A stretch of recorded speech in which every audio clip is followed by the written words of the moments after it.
Start करते हैं। Okay, good morning everyone, this is CA Megha Nahata. मैं आप लोगों का लूंगी पेपर नंबर 2। ओके, जैसे आप सब जानते हैं हम यहाँ पे क्लास के लिए हैं बेटा CSEET की क्लास के लिए मैं आप लोगों का लेने वाली हूँ पेपर नंबर 2। बेटा पेपर नंबर 2 का आपका नाम है लॉजिकल रीजनिंग एंड इसी के साथ साथ एक और दिया गया है बेटा आपको लीगल रीजनिंग। नाउ इस दो टॉपिक में से बेटा मैं आप लोगों का लेने वाली हूँ लॉजिकल रीजनिंग पेपर नंबर 2। बेटा वैसे basically it is of 50 marks, total 50 marks का पेपर है, जिसमें से मैं आप लोगों का लॉजिकल रीजनिंग लूंगी जो पूरे की पूरे कितने मार्क्स कवर करने वाला है बेटा, this will be covering your 25 marks. Okay, now अब दूसरी बात करते हैं बेटा, ये जो पेपर है आपका सभी जानते हैं ये MCQs पेपर है, टोटल 50 मार्क्स का क्वेश्चन है जिसमें से आपको अराउंड 35 क्वेश्चंस आएंगे। टोटल 35 में 25 मार्क्स बेटा आपका किसका कवर हो जाएगा, लॉजिकल रीजनिंग का। ठीक है, नाउ अब दूसरी बात करते हैं बेटा कि ये जो आपको पेपर बताया गया है लॉजिकल रीजनिंग, इसमें आपको 3 सेक्शंस पढ़ने हैं। सबसे पहला द लॉजिकल रीजनिंग इटसेल्फ, दूसरा है आपके पास वर्बल रीजनिंग, तीसरा है आपके पास non verbal reasoning. But start करने से पहले बेटा मैं आप लोगों की सिंपल सी एक चीज बताना चाहती हूँ, ये जो लॉजिकल रीजनिंग जो ये सब्जेक्ट ऐड किया गया है बेटा, इसमें ना तो कोई फॉर्मूले हैं, ना तो ऐसी कोई चीज है जो आपको रट्टा मारनी है, ना कोई प्रॉपर्टीज है, ना कोई डेफिनेशन है, कुछ भी नहीं है। सिर्फ सिंपल छोटे छोटे से लॉजिक्स लगाने हैं आपको एंड आपको आंसर देना है। बट इसके लिए आप अलग से कॉपी मेंटेन करेंगे। ओके, जिसका पेपर नंबर 2 लॉजिकल रीजनिंग होगा, पार्ट बी हो जाता है 25 मार्क्स का, अपनी कॉपी में जरूर से लिखेंगे। 2 कलर्स की पेन आपके पास होगी बेटा, एक नॉर्मल ब्लू या ब्लैक जिससे भी आप लिख रहे होंगे एंड दूसरा विल बी कुछ भी और कलर रख लीजिए, भले वो रेड हो या ग्रीन हो या जो भी व्हाटएवर कलर आप यूज करना चाह रहे हैं, ताकि जो भी इंपॉर्टेंट की पॉइंट्स होंगे जो आपके एग्जाम ओरिएंटेड क्वेश्चंस क्रिएट कर सकते हैं उन चीजों को आप हाईलाइट करके लिखेंगे। जिससे क्या होगा बेटा, आप कभी भी अपनी कॉपी खोलेंगे ना तो वो इंपॉर्टेंट चीज आपको हाईलाइट होके दिखेगी। मेरी बात क्लियर है, सबको समझ में आया? ओके, वॉइस अपना ऑडियो स्टार्ट ऑन रखेगा बेटा, कुछ भी डाउट है पूछते चले जाइएगा, ठीक है? ओके, देखिए अब इस पेपर 2 में बेटा आपको 3 चीजें पढ़नी है। First is what, logical reasoning, दूसरा है वर्बल रीजनिंग, तीसरा है आपके पास नॉन वर्बल रीजनिंग। आज कुछ छोटी छोटी बातें करते हैं कि ये तीनों होते क्या हैं।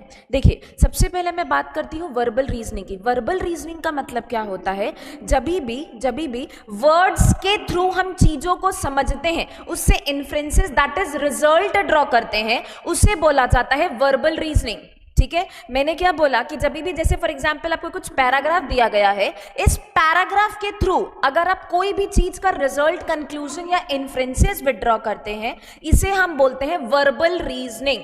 बोलिए क्या ये चीज क्लियर है? अच्छा छोटी छोटी बात करेंगे, एकदम डिटेल में मैं नहीं जाऊंगी। बोलिए समझ में आया? सब अपना ऑडियो ऑन कर लीजिए, मुझे बोलते चलिए इज इट क्लियर और नॉट। समझ में आया बेटा? ओके, चलिए देन दूसरी बात करते हैं नॉन वर्बल रीजनिंग। देखिए नॉन वर्बल रीजनिंग का मतलब क्या होता है कि यहाँ पे आपके पास वर्ड्स नहीं होते हैं, कुछ डायग्राम्स होते हैं, कुछ पिक्चर्स होते हैं, या कुछ ऐसी विजिबल चीजें दिखाई जाएगी। इन विजन वाली चीजों से आप देख के जब कंक्लूजन रिजल्ट निकालते हैं, इसे बोला जाता है नॉन वर्बल रीजनिंग। मतलब विदाउट एनी वर्ड्स, मतलब जैसे बचपन में ड्रॉइंग्स दिखाई जाती थी बेटा, एप्पल दिखाया जाता था जब अपन नर्सरी क्लासेस में थे, बनाना का फोटो दिखाया जाता था, मैंगो का फोटो दिखाया जाता था और पूछा जाता था बताइए कौन सा फ्रूट्स है। तो विद सीइंग द पिक्चर हम जब फ्रूट्स को गेस करते थे, जब जिस पर्पस से गेस करते थे, इसे बोला जाता है नॉन वर्बल रीजनिंग। ठीक है, सिर्फ आपको पिक्चर्स दिखाए जाएंगे, पिक्चर से आपको इस पे रिजल्ट ड्रॉ करना है, इसे बोला जाता है नॉन वर्बल रीजनिंग। बोलिए समझ में आया? Clear to everyone? वर्बल मतलब होता है वर्ड्स के थ्रू हम रिजल्ट ड्रॉ कर रहे हैं, नॉन वर्बल का मतलब होता है वर्ड्स यहाँ पे आपके पास नहीं है, with the help of pictures, diagrams और एनी विजनेबल चीज, उससे जब हम रिजल्ट ड्रॉ करते हैं, इसे बोल दिया जाता है नॉन वर्बल रीजनिंग। ठीक है, अब मेन मुद्दे की बात पे आते हैं बेटा कि ये लॉजिकल रीजनिंग का मतलब क्या होता है, ये सब्जेक्ट जुड़ा क्यों गया है। बेसिकली बेटा जब आप कल चल के CS बन जाएंगे, एक बहुत एलिजिबल CS बन जाएंगे, और जब आप कंपनी में अपने जॉब्स के लिए जाएंगे, जॉब प्लेसमेंट्स के लिए जाएंगे, तो जनरली क्या होता है, हम क्या सोचते हैं कि मुझसे जो भी वहाँ पे इंटरव्यूअर बैठा होगा वो मुझसे CS रिगार्डिंग सारे क्वेश्चंस पूछेगा कि भाई आपके फाउंडेशन में क्या था, आपके इंटर में क्या था एंड आपके फाइनल में क्या था। ओके, ये हम सही सोचते हैं, वो ऐसे क्वेश्चंस पूछेगा, बट इसके अलावा भी बेटा कई ऐसे क्वेश्चंस इंटरव्यूअर आपसे पूछता है जो ना तो आपके सिलेबस में थे, ना जो आपके टीचर्स ने आपको पढ़ाया था, ना आपके स्कूल्स में ये गाइडेंस दिया जाता है। ये ऐसे क्वेश्चंस हैं जो आप सिर्फ अपने दिमाग का लॉजिक यूज करते हैं कि उस समय at that moment of the time कि आपके दिमाग ने आपको क्या जवाब दिया, उस समय जो आप जवाब अपने इंटरव्यूअर को देते हैं, इसे बोला जाता है बेटा लॉजिकल रीजनिंग, जहां पे कोई लॉजिक नहीं होता। सीरियसली बेटा, नाम है लॉजिकल रीजनिंग, बट जहां पे कोई लॉजिक नहीं होता। हम जब अभी मैं आप लोगों को क्वेश्चंस कराऊंगी तब आपको समझ में आएगा ये कैसे क्वेश्चंस हैं। सो प्लीज एक रिक्वेस्ट भी रहेगी बेटा मेरा, बहुत ज्यादा डीप में ना घुस जाना कि ऐसा कैसे हो गया, ये क्यों हो गया। यहाँ पे आप ये चीज को नहीं कभी भी एनालाइज कर पाएंगे, सिर्फ जस्ट क्वेश्चन को देखेंगे, जो क्वेश्चन है बस उसे सच मानेंगे और आगे बढ़ जाएंगे। वाकई में हकीकत में कुछ नहीं होता। मतलब लॉजिकल रीजनिंग के लिए आप ये लाइन जोड़ लीजिए बेटा कि इसका वास्तविकता से कोई लेना देना नहीं है, सिर्फ ये कहानी के दौर पे लीजिएगा और आगे बढ़ जाइएगा। ओके, देखिए अब सबसे इंपॉर्टेंट बात करती हूँ बेटा कि लॉजिकल रीजनिंग क्या है। देखिए इसके लिए मैं एक एग्जांपल क्रिएट करती हूँ, उम्मीद करती हूँ इस एग्जांपल से सबको क्लियर हो जाएगा व्हाट इज लॉजिकल रीजनिंग। देखिए ये बेटा एक स्टूडेंट है and this is the teacher. Okay, ये एक छोटा सा स्टूडेंट है और दूसरा क्या है बेटा, टीचर है। नाउ स्टूडेंट ने टीचर को बोला sir ji I love you. Okay, student ने क्या बोला टीचर को, बोला sir ji I love you. अब देखिए बेटा रिवाज होता है, अगर किसी ने आई लव यू बोला तो रिप्लाई में क्या बोला जाता है, चलिए बोल के बताइए। रिवाज होता है बेटा, अगर किसी ने आपको आई लव यू बोला तो आप क्या बोलेंगे, अरे शर्माने वाले क्या बात है रे, ये तो नॉर्मल है आजकल। बोलिए, सुनाई नहीं दे रहा है मुझे। हाँ, अरे सबकी आवाज नहीं, बोलो रे। अभी सब आप सब इंडिविजुअल हो, आप किसी को कुछ नहीं बोल रहे हो, आप किसी को कुछ नहीं बोल रहे हो भाई, मैं किसी को नहीं बताऊंगी, पक्का प्रॉमिस, पक्का प्रॉमिस। चलिए बताइए, रिवाज होता है आई लव यू अगर कोई बोले तो आप रिटर्न में क्या बोलेंगे। अरे इतने शर्मीले बच्चे हैं क्या मेरे पास, अरे बोलो रे, शर्माना छोड़ो, गड्ढे में डालो शर्माना। बी फ्रैंक, आज से अपने आप को मोटिवेटेड फील करो यार, आज से अपने अंदर एनर्जी नहीं लाओगे तो कल चल के क्या बोलोगे, बताओ मुझे। चलिए मैं सेशन आगे नहीं पढ़ाऊंगी, मुझे रिप्लाई करके बताइए रिवाज क्या है। किसी ने अगर आपको आई लव यू बोला तो आप क्या बोलेंगे। हाँ, ये हुई ना बात, ये हुई ना बात। Now very good. देखिए बेटा सेम वैसा ही रिवाज टीचर ने भी उठाया और बोल दिया I love you too. Okay, student ने बोला टीचर को आई लव यू, तो भाई रिवाज है कि टीचर को भी क्या बोलना पड़ा, आई लव यू टू। जैसे ही टीचर ने आई लव यू टू बोला तो ये जो बेचारा स्टूडेंट था ये तो कंफ्यूज हो गया, इसको लगा कि ये सर ने क्या बोल दिया, इस छोटा सा बच्चा है रे ये, इसे नहीं पता था ऐसा रिवाज होता है कि अगर मैं आई लव यू बोलूंगा तो टीचर मुझे आई लव यू टू बोल देगा। छोटा सा नन्हा सा बच्चा है रे, इसे नहीं पता था। हमें पता है, हमें पता है, बट इसे नहीं पता था। इसने वापस से अपना सेंटेंस रिपीट किया कि sir ji I love you. Teacher ने फिर से बोल दिया कि बेटा I love you too.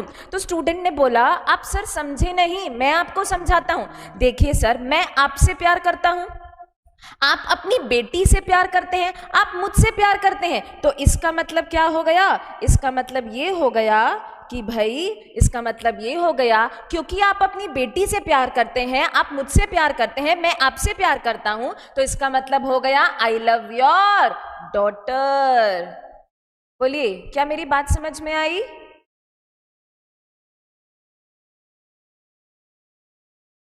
Okay, चलिए आगे चले हम। फोर्थ एग्जाम्पल तक हमने कर लिया था, आगे चलते हैं हम। आ जाइए नेक्स्ट एग्जाम्पल बेटा। कोई दिक्कत तो नहीं जा रही है किसी को, एवरीबडी इज क्लियर। ओके, आइए नेक्स्ट एग्जाम्पल में आते हैं बेटा। स्क्रीन में देखिए क्वेश्चन क्या दिया गया है, E is the sister of B. E जो है वो बी की बहन है, तो ठीक है भाई, मैंने ई और बी को आमने सामने कर दिया और ई लड़की है। ओके, देन क्या दिया गया है, A is the father of सी। अब फिर से सी कहाँ पे लोकेट करना है, कुछ भी नहीं दिया गया। देयरफॉर मैं अलग से क्या कर रही हूँ बेटा, डायग्राम में ए जो है वो सी का पापा है, उसको मैंने अलग से अभी के लिए बना दिया है। ठीक है, नेक्स्ट देखिए, B is the son of C. B जो है बेटा वो सी का बेटा है, बी जो है वो सी का बेटा है। इसका मतलब क्या हो गया बेटा, देखिए डायग्राम क्या होगा कि भाई मेरे पास जगह नहीं है, मैं यहाँ पे कर दे रही हूँ, दिस इज ए एंड सी। इसका मतलब क्या हो गया बेटा, ऐसा कुछ बना कि सी के दो बच्चे हैं, that is A, sorry not A, E जो लड़की है एंड बी। ओके, और सी का पिताजी कौन है बेटा, ए। कुछ अभी तक ऐसा डायग्राम बना कि देखिए भाई, ए का बेटा है सी, सी के दो बच्चे हैं, एक है ई दूसरी है बी, मतलब ई लड़की है, बी जो है वो इतना समझ में आया, अभी तक के लड़का है। Is the diagram clear? Then B is the son of C हो गया। सो बताइए how is A related to E, A का ई से क्या रिलेशन है, ए का ई से क्या रिलेशन है? ग्रैंड डॉटर, गलत बात, ग्रैंडफादर, दादा है रे, पोती नहीं है, दादा है वो, ए नॉट ग्रैंड डॉटर, दादा है रे। ई, ए का ई से क्या रिलेशन है? ही इज द दादा, दद्दू है रे, ग्रैंडफादर है। ओके देखिए क्वेश्चन रिवर्स हो सकता है, अगर वो ई का पूछता ए से तो बकायदा हम बोलते वो ग्रैंड डॉटर है। ये चीज आपको ध्यान रखनी पड़ेगी, किसका किससे रिलेशन बोला जा रहा है, किसका किससे नहीं बोला जा रहा। गलती से ग्रैंडफादर का ग्रैंड डॉटर कर दिया, पूरे मार्क्स चले जाएंगे, बिकॉज आपके एग्जाम में question can be of 1 marks, question can be of 2 marks also. ठीक है, एग्जामिनर को कोई मतलब नहीं आपने आंसर कैसे निकाला, सिर्फ उसको सही सर्कल पे टिक होना मतलब है। ठीक है, एंड बेटा टिक कैसे करेंगे आप देखिए, ऐसे कुछ सर्कल्स बने होते हैं, लिखा होता है ऐसा option A, then option B, option C, circle option D. तो आप मेरी बात ध्यान से सुनिएगा, आप सर्कल में से डॉट लगा के नहीं आ सकते बेटा, ना आप इसके अंदर से टिक करके आ सकते हैं। आपको क्या करना होगा, जो सर्कल है इसको कलर करना होगा, मतलब आप इसको फिल करना होगा with your dark HB pencil या ब्लैक पेन जो भी आप यूज कर रहे हैं। जब आप इसको ऐसे पूरा शेड करेंगे बेटा, इसे माना जाएगा कि आपने आंसर सी को आपने चूज किया है। ना तो आप उस सर्कल के अंदर टिक कर सकते हैं, ना क्रॉस लगा सकते हैं, ना बिंदी मार के आ सकते हैं। अगर आपने ऐसा किया बेटा वो गलत है, बिकॉज जितने OMR क्वेश्चंस होते हैं बेटा, इनकी शीट्स होती है वो OMR रीडर मशीन से चेक होती है, कोई इंसान चेक करने वाला नहीं है। तो OMR मशीन को सिर्फ ये भरा हुआ डॉट समझ आता है कि ये सही है, उसको ना तो डॉट, ना टिक, ना क्रॉस कुछ भी समझ नहीं आता। अगर ऐसा किया बेटा तो OMR रीडर आपका पूरा आंसर शीट बाहर फेंक देगा और आपको 0 मिल जाएगा। ये चीज का ध्यान रखेगा कि आपका जो सही ऑप्शन है उसके सामने आपको पूरा सर्कल करके आना है।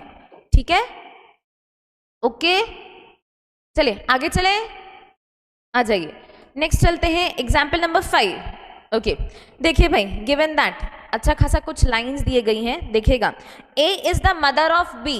Okay A is the mother, हाँ जी देखिए क्वेश्चन क्या दिया गया बेटा, कुछ फ्यू लाइंस दी गई हैं, इसके रिगार्डिंग हमें आंसर देना होगा। Question is A is the mother of B, A जो है वो बी की मम्मी है। तो ठीक है भी, मैंने इसे ए बनाया और इसके नीचे एरो करके लिख दिया बी, और ए की चोटी निकाली बिकॉज समझ आ जाए ये मम्मी है, मतलब एक लड़की है। Okay then C is the son of A, C is the son of A, इसका मतलब ए का मैंने एक और एरो निकाला और लिख दिया सी, कि भाई ए के 2 बच्चे हैं बी एंड सी। ठीक है, then third line is D is the brother of E, D जो है वो ई का भाई है। अब पता नहीं बेटा कि डी को कहाँ पे लोकेट करना है, तो मैंने यहाँ पे नीचे में साइड में लिख दिया कि डी जो है वो ई का भाई है। देखते हैं नेक्स्ट लाइन से पता चलेगा इसे हमें कहाँ पे लोकेट करना है। And next line is E is the daughter of B, E जो है वो किसकी बेटी है बेटा, बी की। इसका मतलब बी के 2 बच्चे हैं, बी के 2 बच्चे हैं, कौन कौन है, डी एंड ई, और ई जो है बेटा ये लड़की है, क्योंकि क्लियरली गिवन है D is the brother of E और ई जो है वो डॉटर है। समझ में आया बेटा? खानदान, खानदान क्या है, ए जो है मम्मी है, मम्मी के 2 बच्चे हैं बी एंड सी, बी के फिर से 2 बच्चे हैं बेटा डी एंड ई, जिसमें से ई लड़की है और डी जो है वो लड़का है। ठीक है, नाउ अब question is who is grand mother of D, D की दादी कौन है, डी की दादी कौन है, ए। आंसर आ गया ऑप्शन ए। बोलिए समझ में आया, कोई डाउट? चले हम आगे। ओके हाँ जी ओके चलिए आ जाइए बेटा एग्जाम्पल नंबर 6। देखिए क्या बोल रहा है, ए इज बी सिस्टर, ए जो है वो बी की बहन है। तो ये लीजिए भाई, मैंने ये बना दिया और ए की मैंने चोटी निकाल दी, समझ आ जाए ये लड़की है। देन दिया गया है सी इज बीज मदर, सी जो है वो बी की मम्मी है। ठीक है, चलिए मैं यहाँ पे साइड में बना दे क्योंकि कुछ ऊपर नीचे जाना है ऐसा दिख रहा है। तो ए लड़की है, ये बी है, और सी जो है बी की मम्मी है, इसका मतलब वो ए की भी मम्मी है। तो यहाँ पे ए लिखा, इसके 2 एरो निकाल दिए बेटा मैंने कि ए के 2 बच्चे हैं, ए सॉरी सी है सी के दो बच्चे हैं ए और बी, जिसमें ए लड़की है और बी समझ आया कि वो लड़का है, ऐसा समझ में आया, हो सकता है वो लड़की भी हो, ठीक है। नेक्स्ट अब क्या दिया गया है, D is C's father, D जो है वो सी का पापा है, यहाँ पे बनाना पड़ेगा बेटा, लंबा चौड़ा जाने वाला ऐसा लग रहा है, तो ठीक है। सी के दो बच्चे हैं ए एंड बी, एंड सी का पापा कौन है बेटा, डी, ठीक है, ये चीज क्लियर। देन दिया गया है E is D is mother, अरे बाप रे, ई जो है वो डी की मम्मी है, तो ये लीजिए, ये मैंने ऊपर एरो करके एक और डायग्राम बना दिया। तो अब डायग्राम क्या है बेटा, ई का बच्चा है डी, डी का बच्चा है सी, सी के दो बच्चे हैं ए और बी, ऐसा कुछ डायग्राम बना। Now question is how is A related to D, A related to, A का डी से क्या रिश्ता है, ग्रैंड डॉटर, ये क्या है बेटा, ग्रैंड डॉटर, मतलब ये बन जाएगी डी की पोती है। बोलिए समझ में आया, कोई डाउट तो नहीं किसी को, एवरीबॉडी क्लियर। चलिए नेक्स्ट चलते हैं। आपकी बुक में ब्लड रिलेशन में सिर्फ कुछ 8 ही क्वेश्चंस दिए गए हैं, 7 तक हम पहुंच चुके हैं बेटा, एक और करना है, आपका ब्लड रिलेशन चैप्टर खत्म है, ठीक है। ये मैंने आपकी बुक से क्वेश्चंस नहीं लिए हैं, ये जस्ट मैंने एग्जाम्पल्स लिए हैं दूसरी बुक से, ठीक है। इसके बाद क्या होगा बेटा, एग्जाम्पल करने के बाद मैं आपको जो आपकी सीएस की बुक है उससे आपको क्वेश्चंस करवाऊंगी बेटा, जिससे आपको थोड़ी ज़्यादा प्रैक्टिस हो जाएगी, क्योंकि आपकी बुक में ना सिर्फ 8 क्वेश्चंस दिए गए बेटा, चैप्टर कंप्लीट। तो क्या किया मैंने, जो दूसरी बुक से मैंने 8 क्वेश्चंस लिए हैं ताकि आपकी प्रैक्टिस हो जाए, अब इससे बेटा हम आपकी बुक से सॉल्व करेंगे ताकि आपकी अच्छी खासी प्रैक्टिस हो जाएगी खून खानदान में, तो आपको कोई दिक्कत नहीं जाएगी, ठीक है। स्ट्रैटेजी समझ आई, मैंने कुछ एग्जाम्पल्स लिए, उसके बाद फिर मैं आपकी बुक से जाऊंगी ताकि आपकी ज्यादा से ज्यादा प्रैक्टिस हो जाए, ओके। बट टेंशन मत लीजिए, आज के लिए हम एग्जाम्पल ही करेंगे, नेक्स्ट सेशन में हम आपकी बुक से करेंगे, ओके। चलिए आइए नेक्स्ट एग्जाम्पल आ जाइए बेटा, देखिए क्या दिया गया है, F is the brother of A, F जो है वो A का भाई है, तो मैंने F और A को आमने सामने लिख दिया है कि F जो है बेटा वो A का भाई है, ओके। देन क्या दिया गया है, G is the daughter of A, G जो है वो ए की बेटी है, तो मैंने ए के नीचे एरो बनाया, जी लिख दिया, जी की मैंने चोटी निकाली, समझ आ जाए कि वो लड़की है। देन इसके बाद के is the sister of F, मतलब वो ए की भी बहन बनी, बिकॉज एफ और ए भाई बहन है, ये भाई हैं जो भी हैं वो बेटा, तो इसका मतलब के अगर एफ की बहन है, इसका मतलब वो ए की भी बहन हो गई बेटा, ठीक है। मतलब के एफ ए वो भाई बहन है। एंड लास्ट लाइन है G is the brother of C, G जो है बेटा वो C का भाई है, G तो डॉटर है,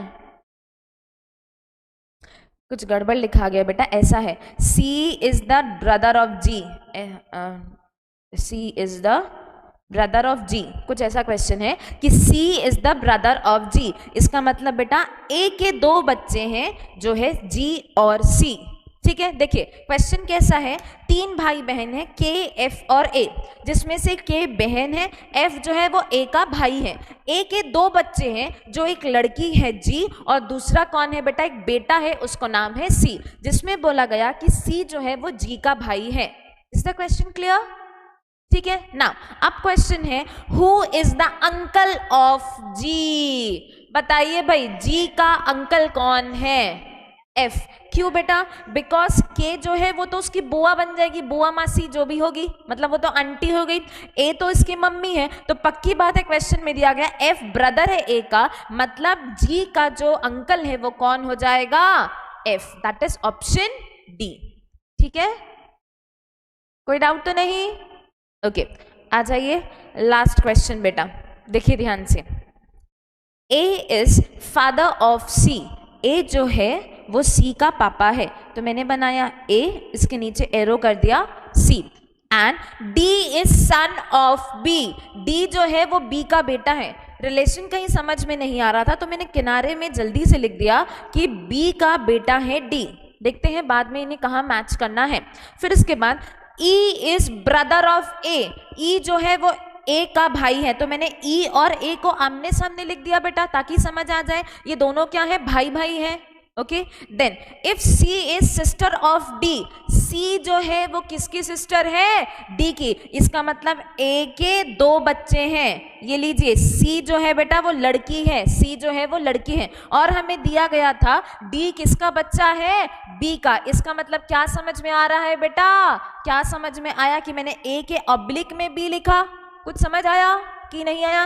क्वेश्चन में दिया गया था A is father of C, A लड़का है, ए लड़का है, A is father of C दिया गया था। D is son of B, D is son of B, इसका मतलब ए और बी पति पत्नी है, हाँ या ना? Is it clear? ओके। और मैंने ए के बाद में क्यों बी लिखा बेटा, उसके पहले क्यों नहीं लिखा? बिकॉज क्वेश्चन में फर्स्ट लाइन दिया है कि ए फादर है, मतलब पक्की बात है ए अगर आदमी है तो बी क्या है बेटा? औरत, मतलब उसकी बीवी है, ठीक है। देयरफॉर ए ऑब्लिक बी का मतलब हुआ कि A is the husband, B is the wife. ऐसे आप हमेशा स्ट्रैटेजी बना के चलिए, दिक्कत नहीं जाएगी, ठीक है। सो बोलिए खानदान क्लियर हुआ बेटा? ए और बी पति पत्नी है, ए का भाई है वो कौन है बेटा? ई है। ए और बी के 2 बच्चे हैं डी एंड सी, जिसमें से सी लड़की है, डी जो है वो लड़का है, ठीक है। Is the lines and the wordings clear? Now अब कोई डाउट है? किसी को ऐसा लग रहा है मुझे? Anybody has a doubt? नहीं? ओके। सो अब क्वेश्चन है बेटा, हाँ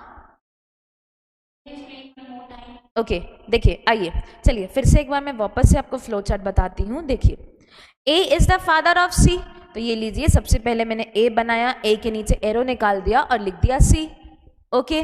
then second line is D is the son of B. मुझे समझ नहीं आ रहा था फ्लो चार्ट में कहाँ डालना है, तो मैंने अलग से किनारे में लिख दिया कि बी का बेटा है डी, ये मैंने अलग से लिख दिया बी का बेटा है डी, ओके। देन इसके बाद दिया गया है E is the brother of A, तो मैंने ए के सामने में लिख दिया ई कि भाई ई जो है वो भाई है ए का, ये मैंने साइड में लिख दिया, दोनों के आमने सामने लिख दिया। अब सिचुएशन क्या है बेटा, ये लाइन अच्छे से समझिएगा। If C is sister of D, अगर सी डी की बहन है, इसका मतलब ए के 2 बच्चे हैं, इसका मतलब क्या समझ आया? ए के 2 बच्चे। तो एक और मैंने एरो निकाला और लिख दिया डी, और सी की मैंने चोटी निकाली बिकॉज सी लड़की है। बट क्वेश्चन की सेकेंड लाइन ये बोल रही थी कि डी बी का बेटा है। सेकेंड लाइन क्या है? डी बी का बेटा है। इसका मतलब क्या हो गया बेटा कि ए और बी पति पत्नी है, ठीक है। ये चीज समझ में आई? इसका मतलब ए के ऑब्लिक में मैंने यहां पे लिखा बी, और ए के ऑब्लिक में क्यों लिखा? Because first line is A is father, मतलब अगर ए आदमी है वो पति है तो बी क्या बनेगी बेटा? वो पत्नी हो गई। मतलब ए और बी पति पत्नी के 2 बच्चे हैं, सी एक लड़की है, डी एक लड़का है, और ए का भाई है ई। अब क्वेश्चन क्लियर हुआ? सबको क्लियर है? साक्षी आपको डाउट था जो, ठीक है। नाउ अब question is how is B related to E. अब बताइए बी का ई से क्या रिलेशन है? ए का भाई है बी, ए का भाई है ई, ए की पत्नी है बी, तो ये क्या बन गई बेटा? ये उसकी भाभी है। यस, ये उसकी भाभी है, एंड भाभी को हम इंग्लिश में क्या बोलते हैं बेटा? सिस्टर इन लॉ, क्योंकि जो बी है वो ई की बहन जैसी है, that becomes the sister in law. बोलिए समझ आया बेटा? यहाँ पे आपका blood relation chapter example point of view से खत्म है।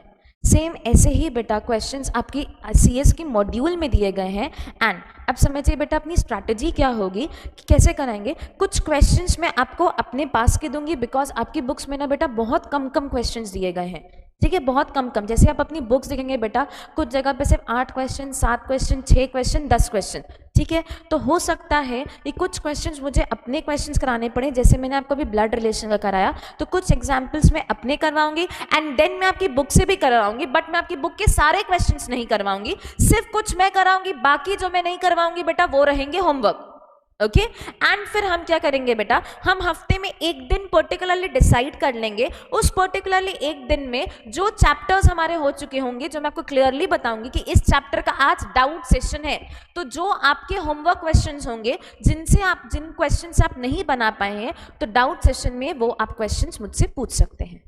समझ आया बेटा? जिससे क्या होगा, आपका एक कंसिस्टेंसी, पंक्चुअलिटी आ जाएगी कि इन दिनों तक के मैम ने हमें ये चैप्टर करने दिया तो आपको वो करना ही होगा, बिकॉज उस दिन के बाद मैं उस चैप्टर का डाउट्स नहीं लूंगी। अगर मैं इतनी स्ट्रिक्टनेस नहीं रखूं बेटा तो आप फिर वो कभी भी करेंगे जब आपका मन आएगा तब करेंगे। तो बीइंग, क्योंकि सिलेबस बहुत इजी है बेटा, लॉजिकल रीजनिंग ऐसा कुछ भी पहाड़ तोड़ चैप्टर सिलेबस आपको नहीं है। सिंपली आपको करना है, खुद को मजा आएगा आपको करते करते, एंड जितना आप स्पीड में करेंगे बेटा उतना अच्छा होगा। ठीक है।